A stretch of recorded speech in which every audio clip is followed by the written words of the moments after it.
नमस्कार दोस्तों। तो बीजेपी के राष्ट्रीय प्रवक्ता नुपुर शर्मा जी को और अपने नवीन जिंदल साहब को सस्पेंड कर दिया गया दोस्तों। इनके बयानों की वजह से बहुत बवाल मचा। पहले तो इंडिया के अंदर ही आप देख रहे हैं कई जगह जगह पे बयानबाजी आ रही है, कोई वार्निंग आ रही है, कभी थ्रेट आ रही है। तो इस तरीके की चीज़ें चल रही है और सोशल मीडिया के ऊपर तो तबाही मचा रखी है। इन्होंने हैशटैग लिया और चला दिया, हैशटैग लिया और चला दिया।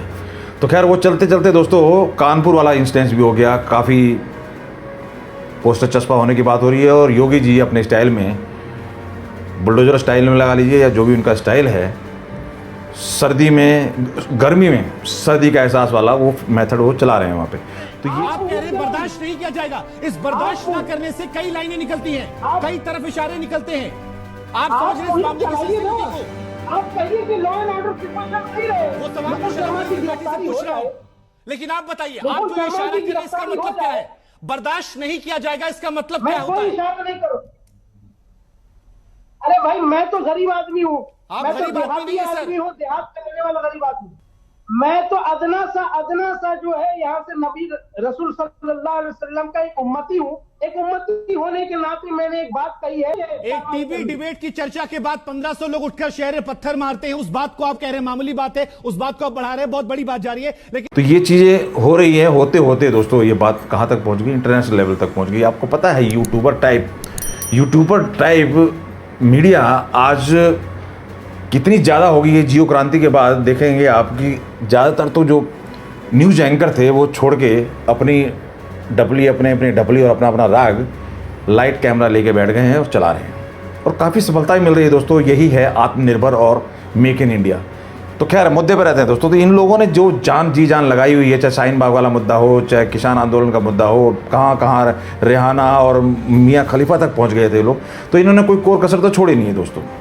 अब इनके हाथ, कहते हैं ना बिल्ली के हाथ छीका टूटना, अब इनको, क्योंकि अब आप देख सकते हैं कतर कुवैत इस तरीके के आज किस तरीके की छवि है, मोदी जी किस तरीके से सेंट्रल गवर्नमेंट, देखिए गवर्नमेंट का जो भी एक्शन होता है वो देश हित का होता है, पार्टी के लिए बाद में, पहले देश के लिए है जबकि वो इलेक्ट हो जाती है कोई भी गवर्नमेंट।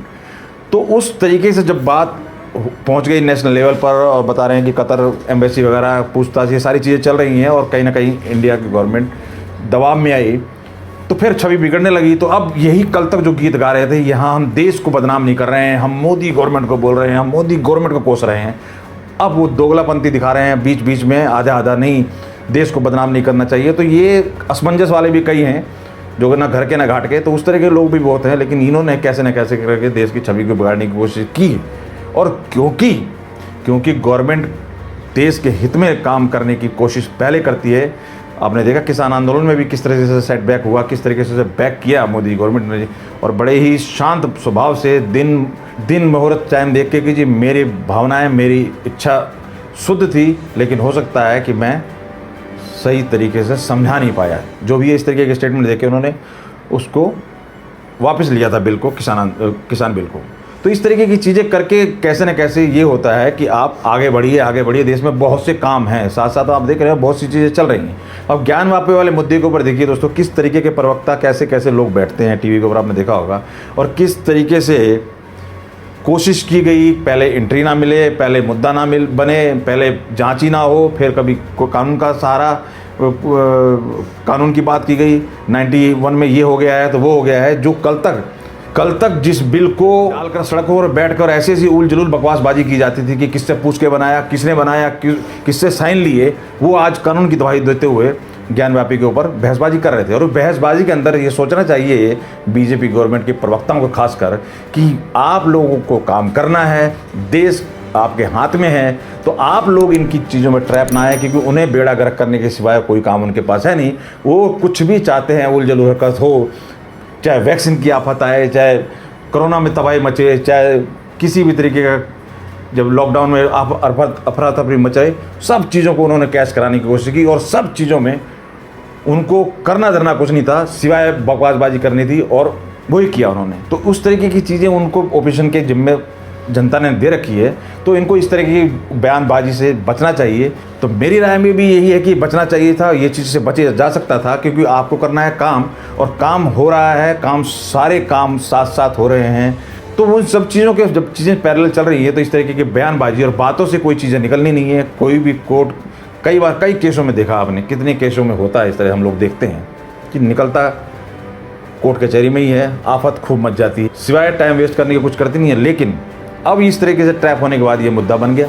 अभी मैं सुन रहा था, कमर चीमा करके एक हैं जो टीवी वगैरह एम्पर पे आते हैं, बहसबाजी, मतलब यही प्रवक्ता टाइप समझ लीजिए, वो क्या वहाँ पे रखते हैं उपाधि, उन साहब का मैं देख रहा था किस तरीके से बयान आया कि भाई क्यों इंडिया झुका, कितनी बातें हो रही हैं। चलो मैं आपको दिखाता हूँ थोड़ा सा क्लिप, सुनिए जरा उनका विचार भी। बड़े कम लोग इस अप्रोच को समझेंगे। सो इट मींस, इसमें से कुछ कैलकुलेशन मैं निकालता हूँ। पहली कैलकुलेशन, इट मींस कि पाकिस्तान और ओआईसी को जो इंडिया लेता है आड़ो हाथों, क्योंकि पाकिस्तान पिछले 75 सालों से एक पैटर्न जो चला रहा है, और कुवैत और कतर ने तो इस तरह एक्सक्लूसिवली कभी पकड़ के तो उनको नहीं, या बाकी ममालिक ने, ईरान ने, सऊदी अरब ने कभी डायरेक्ट टारगेट नहीं किया। ये एक वाकया हुआ।